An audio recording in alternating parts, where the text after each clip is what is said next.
They all agreed that the Malgroxian spine beast was unpettable. A creature bred from volcanic extinction zones, laced with neurotoxic spines and armed with ocular pheromone cloaking, it didn't just kill, it erased. Protocols dictated full sterilization from orbit upon detection. And yet, there it was, coiled beside the human, calm, resting its segmented head on his thigh. The Galactic Research Confederacy had dispatched a Vetsari science team to catalog spine beast migration.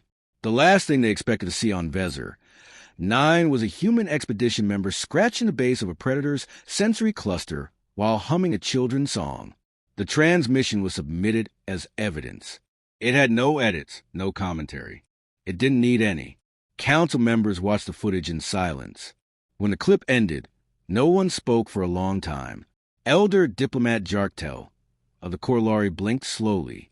Are we to understand that the human approached it intentionally? They found it injured, answered the Vetsari lead. They say it was scared. Their instinct was to soothe. An Erdathi enforcer laughed. That instinct should have vaporized them. Apparently it didn't. The Erdathi stopped laughing. An emergency symposium was called. Translated records from Earth's history were pulled, focusing on creature interaction. The analysts expected advanced pacification tools, pheromone cloaks, or neural dampeners. What they found were hands, soft tones, and something called snack bribery. Aliens from over 40 species watched in mounting unease as footage from Earth poured in. A woman hugging a 2-ton bear. Children swimming with sharks. A man whispering to a cobra, then kissing its head. A Garn zoologist shouted, "Are they mad?" "No," replied the human liaison. "We're social creatures. Even predators crave affection." The council remained unconvinced until the Vortalist incident. Vortalists were deemed incompatible with captivity. Their auditory screech induced fatal aneurysms in 73% of sapients. Kept behind triple-sealed sonic barriers, one had been displayed in the Peace Reserve Zoo for years without direct interaction. Then came the Earth School group. The children were orderly, curious, and under close supervision, until one girl noticed a sad lizard in glass. Her exact words. Before the security field could react, she had slipped beneath the barrier line and placed her palm against the observation window. The Vortalisk slithered closer. Cameras captured its pupils dilating. The girl smiled and hummed a tune, and then, impossibly, it pressed its snout against the barrier from the other side. By the time security arrived, the creature was motionless, coiled with its face pressed where the girl's hand had been. It ignored food for 3 days after she left. Eventually, it began replicating the child's hums and its shrieks. Researchers didn't know what it meant, but the girl's face became the Vortalisk's new screensaver, something that arranged out of nutrient packs and shredded cloth. Experts reclassified the species. Now labeled cognitively impressionable under Earthling interaction, Vortalisks were no longer unpettable. Alien academia exploded in debate. 100 theories tried to explain it. Some believed humans emitted unconscious signals. Others claimed phenomenal empathy. A fringe theory accused them of wielding subtle biotechnological mind control. But none could explain the video from a mining colony on Syrinx 3. A security drone showed the human engineer squatting beside a Skrellmaw. These were tunneling monstrosities, blind but seismic, driven mad by artificial noise. One had breached the lower compound.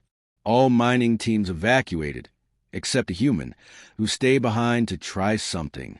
Footage showed him removing his boots, stepping lightly to avoid setting off tremor signatures. He sang low tones into the tunnels. The Skrellmaw emerged slowly, dragging a shattered forelimb. The human sat, extended a ration bar, and waited. 2 hours later, the beast was resting beside him. It allowed the man to splint its limb using exosuit piping. When a retrieval team entered, they found both asleep, one coiled around the other.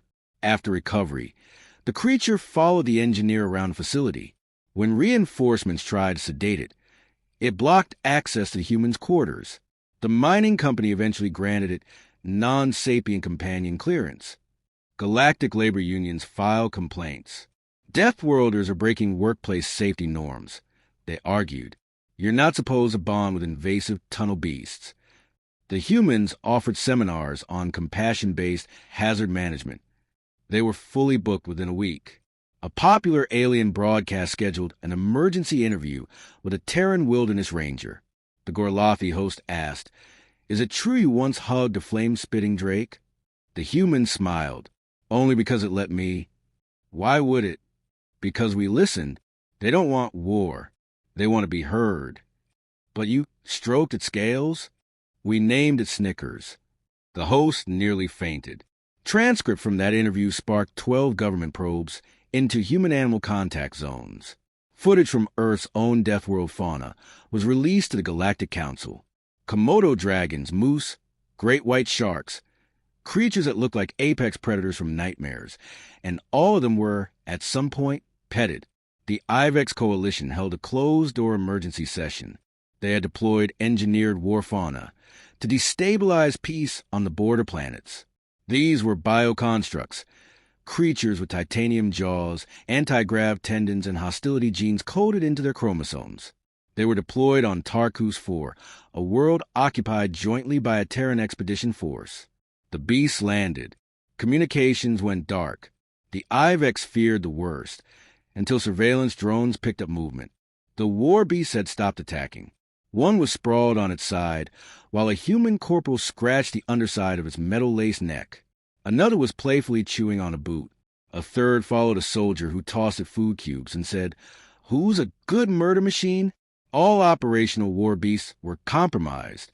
Ivex Command canceled the campaign. They didn't issue a formal surrender. They just stopped. Internal memos leaked weeks later.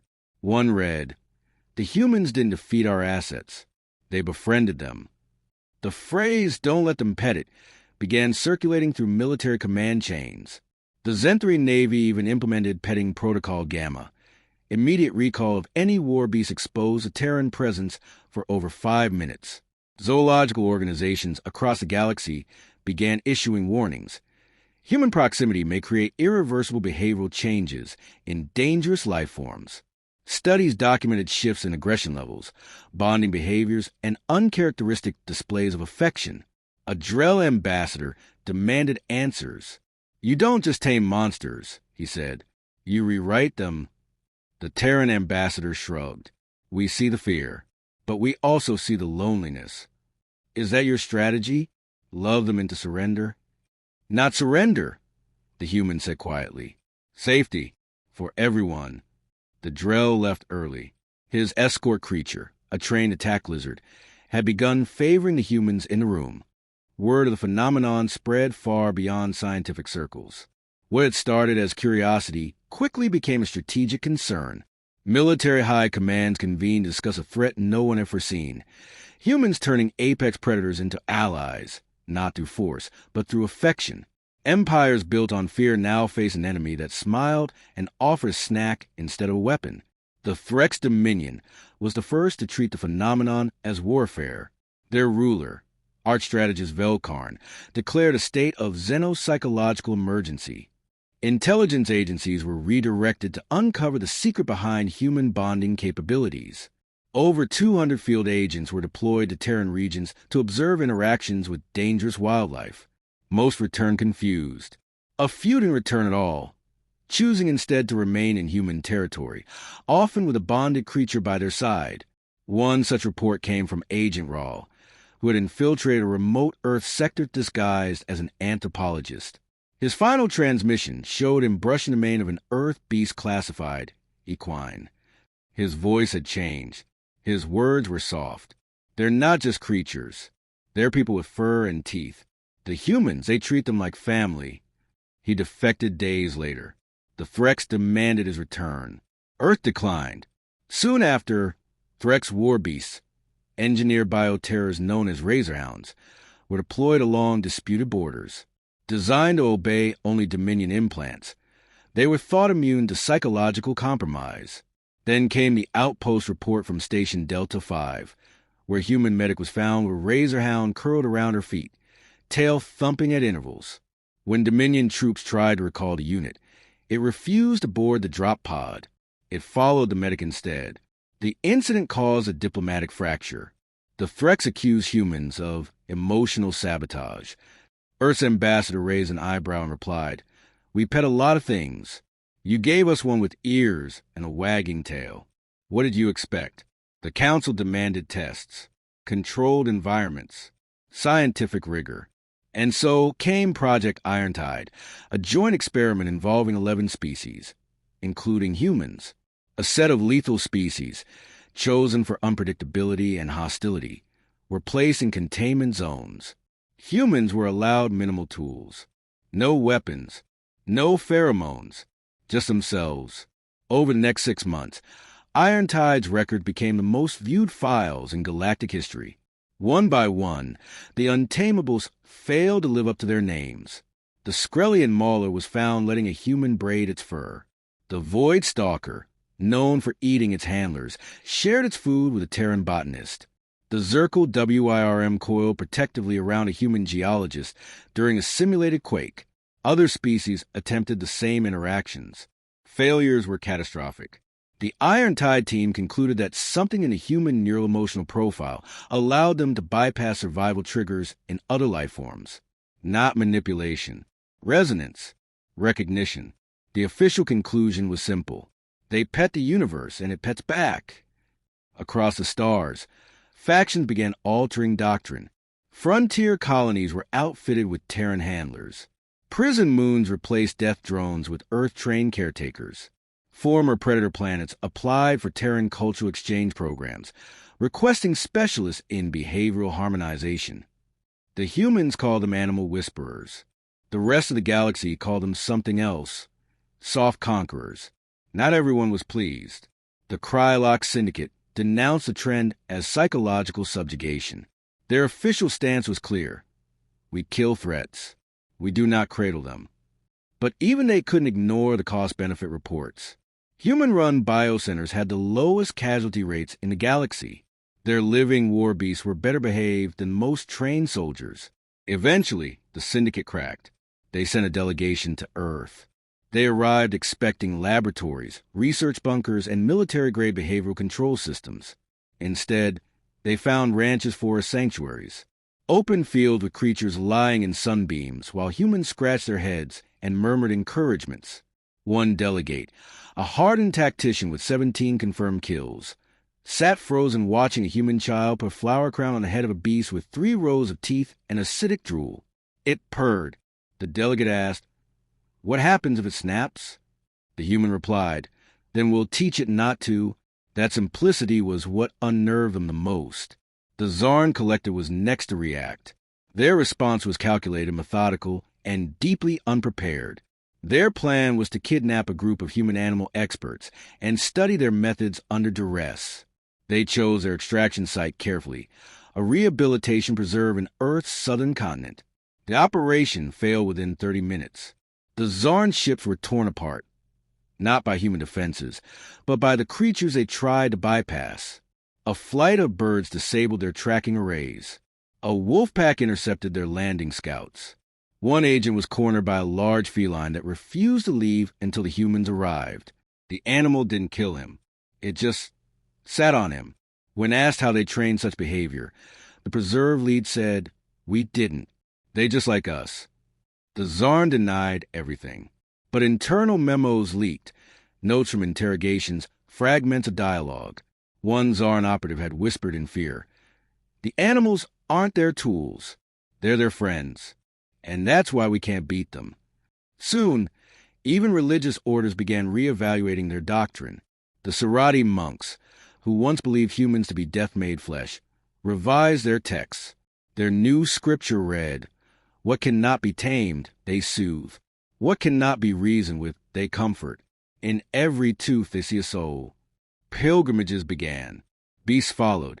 On the trade hub of Ventros, a merchant security cam recorded a massive shell terror, an Apex-class Kraga, abandoning its nest to follow a human child to the marketplace.